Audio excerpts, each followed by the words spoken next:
ఉప్పల్ వెంకటరెడ్డి నగర్ డివిజన్లో తిరంగా ర్యాలీలో పాల్గొన్న మల్కాజ్గిరి పార్లమెంట్ సభ్యులు ఈటెల రాజేందర్ జాతీయ పతాకంతో ర్యాలీ నిర్వహించారు. అనంతరం ఈటెల రాజేందర్ మాట్లాడుతూ ప్రపంచ పటం మీద గొప్ప ప్రజాస్వామిక దేశంగా కొనసాగుతున్న ఏకైక దేశం భారతదేశమన్నారు. భాషలు, సంస్కృతి, సాంప్రదాయాలు వేరైనా అందరినీ కలిపి ఉంచేది మన దేశభక్తి, మన గుండెల్లో నిండి ఉన్న మువ్వన్నెల చెండా అన్నారు.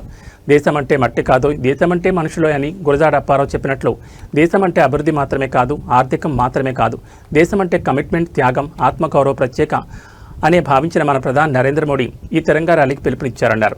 విదేశీ పాలకులకు వ్యతిరేకంగా స్వాతంత్ర్యం కోసం భారతమాత ముద్దుబిడ్డలు ప్రాణత్యాగాలు చేశారు, జైలులో మగ్గారు. ఈరోజు మనం అనుభవిస్తున్న స్వేచ్ఛ ఆనాటి వారు చేసిన త్యాగాల ఫలితం. ఈనాటి పిల్లలకు ఆనాటి దేశభక్తి త్యాగాల గురించి తెలియజెప్పాల్సిన అవసరం ఉంది. గాంధీ అహింసాయుత పోరాటం చేస్తే సుభాష్ చంద్రబోస్ సైనిక పోరాటం చేసిన ఫలితం మన స్వాతంత్రం. భావి పౌరులకు ఆ దేశభక్తి ఉండాలి, అప్పుడే దేశం సుభిక్షంగా ఉంటుంది. ప్రధాని నరేంద్ర మోడీ పిలుపునిచ్చినట్లు ప్రతి ఇంటిపై భారత జాతీయ పతాకం ఎగురవేయాలని ప్రతి ఒక్కరిని కోరుతున్నారన్నారు. ఈ ర్యాలీలో పాల్గొన్న ప్రతి ఒక్కరికి అభినందనలు తెలియజేశారు. ఈ కార్యక్రమంలో మాజీ MLA Bheti Subhash Reddy, MBC corporation మాజీ chairman Thadu Srinivas, BJP senior నాయకులు గడ్డం సాయి, రామాంతపూర్ కార్పొరేటర్ శ్రీవాణి వెంకట్రావు, సీనియర్ నాయకులు మహేష్, ముఖ్య నాయకులు, కార్యకర్తలు పాల్గొన్నారు. పార్లమెంట్ సమావేశాల ముందు 17 మంది ఎంపీలను వాళ్ళు మీటింగ్ పిలిచిండ్రు. నేనున్న కొండా విశ్వేశ్వరరెడ్డి గారు భారతీయ జనతా పార్టీ తరఫున పోయినాం. మేము అన్ని లెక్కలు చూసినాం. నేను అంటున్నా, చెప్పండి. కేంద్ర ప్రభుత్వం రావాల్సినటువంటి సిఎస్ఎస్ సెంట్రల్లీ స్పాన్సర్డ్ స్కీమ్స్ కింద కావచ్చు, లేదా ఇతరత్ర కావచ్చు, మీకు ఎక్కడైనా తక్కువ వచ్చినాయని కనుక ప్రూవ్ చేస్తే మేము దేనికంటే దానికి సిద్ధంగా ఉంటాం. ఒకవేళ ఎక్కువ వచ్చినాయని చెప్పి మేము ప్రూవ్ చేస్తే మీకు దేనికంటే దానికుంటారా? లోపల ఒకటి మాట్లాడుతున్నారు, బయట ఒకటి మాట్లాడుతున్నారు. వాళ్ళ నిజాయితీ లేదు వాళ్ళకి. ఎందుకు పోతున్నారు? ఇప్పుడు పెట్టామని అడుగుతా తప్ప పెట్టనామని అడుగుతారా? ఇవాళ ఎయిర్పోర్ట్ల విషయంలో కావచ్చు, రైల్వేస్ విషయంలో కావచ్చు, నేషనల్ హైవేస్ విషయంలో కావచ్చు, త్రిపురాల్ రోడ్ విషయంలో కావచ్చు, ఇవాళ హైదరాబాద్లో మెట్రోస్ విషయంలో కావచ్చు, ఇవన్నీ ఎందుకు పోయి అడుగుతున్నారు? మీరు పెట్టామనే కదా అడిగేది. నీకు ఈ ప్రభుత్వంలో రిటైర్డ్ అయిన ఉద్యోగులు వాళ్ళు దాచుకున్న సొమ్మునిచ్చే దమ్ము లేక ఇవాళ రహితమైనటువంటి ప్రభుత్వాన్ని, ఇంత దుర్మార్గమైన ప్రభుత్వాన్ని, ప్రజల్ని ఇంత వేధించే ప్రభుత్వాన్ని మొట్టమొదటిసారిగా చూస్తూ ఉన్నాం. వీటి మీద తప్పకుండా ఇవన్నీ మేము ఇప్పటికే చాలాసార్లు చెప్పినాం. కూకడపల్లిలో ఫినిక్స్ కంపెనీ నా ఎన్నికలప్పుడు 2021లో 2005లో ఆనాటి రాజశేఖర ప్రభుత్వం కొంచెమంతా ఏలు పెడితే దాన్ని ఫినిక్స్ కంపెనీ వాడు ఇవాళ కేసీఆర్ ప్రభుత్వంలో వేల కోట్ల రూపాయల విలువైన భూములు ఇలా హానర్ హోమ్స్ పేరిట కడుతున్నారు. మీరు ఇప్పుడు చూడండి. దాని మీద పూర్తి స్థాయిలో వాళ్ళు అనుకుంటున్నారు ఏం చేస్తారు, గిట్నే మాట్లాడతారు. ఇవాళ ప్రభుత్వం ఏ భూములైతే కాపాడాలనో, ప్రభుత్వ అధికారులు కోర్టులకి సమాచారం ఇచ్చి వాటిని రక్షించుకోవాలనో, అదే ప్రభుత్వం అదే అధికారులు చెప్పి కోర్టులలో తప్పుడు అఫిడవిట్ ఇచ్చి ప్రైవేటు వ్యక్తులు కోర్టులలో గెలిచే నీచమైన దానికి ఒడిగట్టింది. ఇవాళ వేల కోట్లు, దాదాపు నాకు తెలిసి 300 ఎకరాల భూమి, 50 కోట్ల ఎకరం ఉంది, 15,000 కోట్ల రూపాయల విలువైన భూమి. దాని మీద సిఐడికి రాస్తాం తప్పకుండా, ఈడీకి రాస్తాం తప్పకుండా. వాళ్ళు అనుకుంటున్నారు ఇదంతా అయిపోయింది. మా పక్కకుండా శంషిగూడ అని ఉంటుంది. శంషిగూడ ఎల్లమ్మ బండ అంటారు.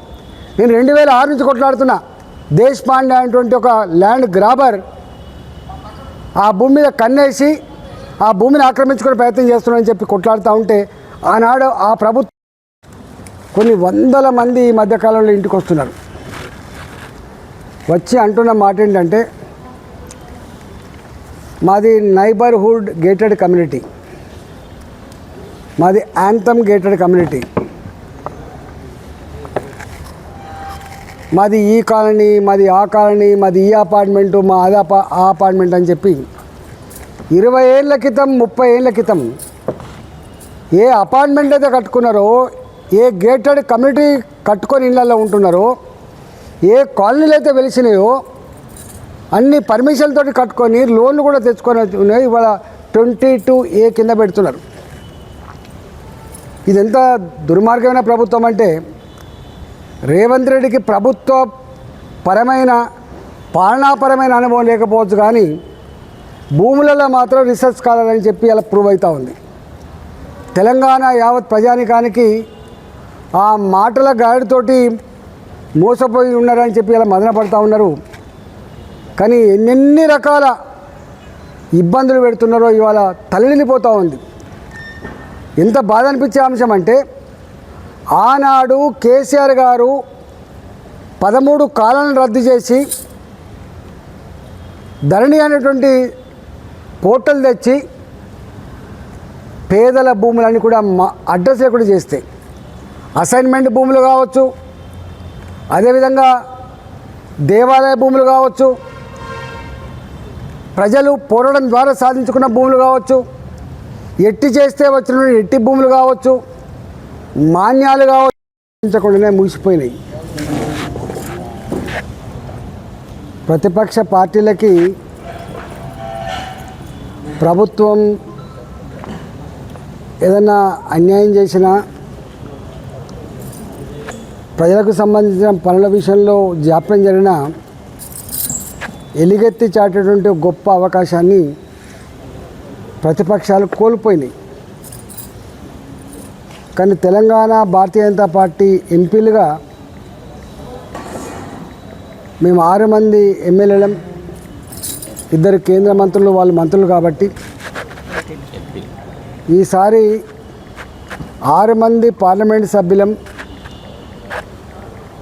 ఈ రాష్ట్రంలో 17 మంది ఎంపీలు ఉంటే దాదాపు సగం ఎంపీలను గెలిపించినటువంటి ప్రజలకి న్యాయం చేయాలని చెప్పి అన్ని మంత్రిత్వ శాఖలకు ఈసారి రిప్రజెంట్ చేసినాం. అర్బన్ డెవలప్మెంట్ మినిస్టర్ దగ్గరికి, బాలాజీనగర్ డబ్బా నగరంలో జరుగుతున్న metro second phase, first phase support చేసే సందర్భం కానీ, అదేవిధంగా